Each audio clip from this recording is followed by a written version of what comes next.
It's a grueling race that runs from Sault Ste. Marie to Duluth, Minnesota. 30 boats, 2 to 3 days of non-stop sailing, and a whole lot of wind are the ingredients that make up the 2009 Trans-Superior Yacht Race. Jeff Johnson is the Canadian race coordinator and has been involved in race organization for 20 years. Well, the race starts just off Gros Cap, and the race will go from there to Duluth as fast as they possibly can. The day started off just after 8 a.m. at the Bondar Marina. As sailboats departed, we awaited the arrival of the Scotch Thistle. Bill Polnick is the captain of the former logging tug, which acted as one of the race's start markers.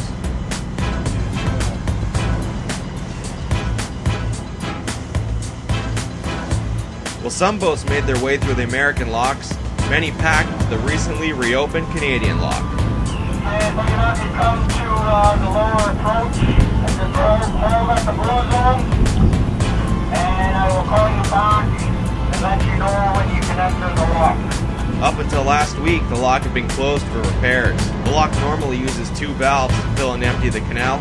However, today only 1 valve was in operation, therefore doubling our wait time.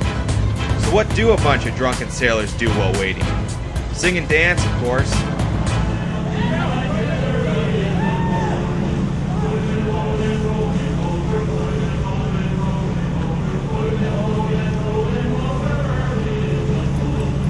After a 20-foot change in elevation, it was off to Gros Cap to start the race.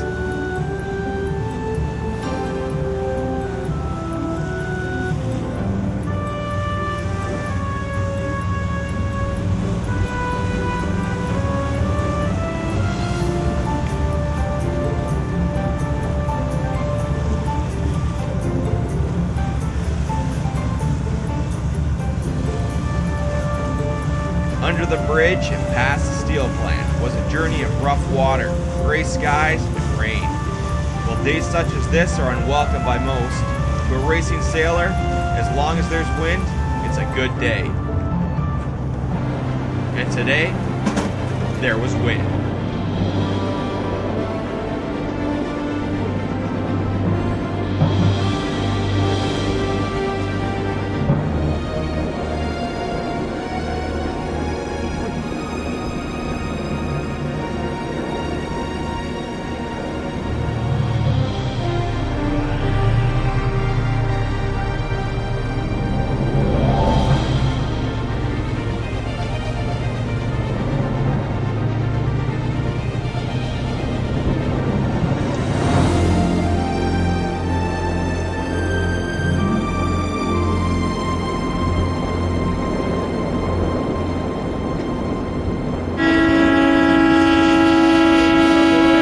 Sound of the horn and the raising of the red flag, the 2009 Trans-Superior Yacht Race was underway.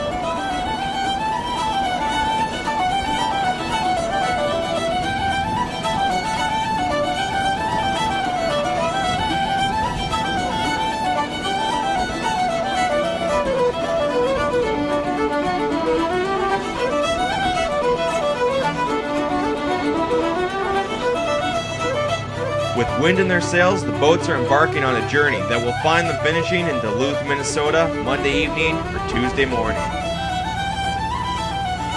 Each boat is equipped with a satellite beacon that creates automatic position reports every 15 to 30 minutes. Real-time race progress can be tracked online through the Eye on Earth website. From aboard the Scotch Thistle, this is Peter Galtieri reporting for SautToday.com.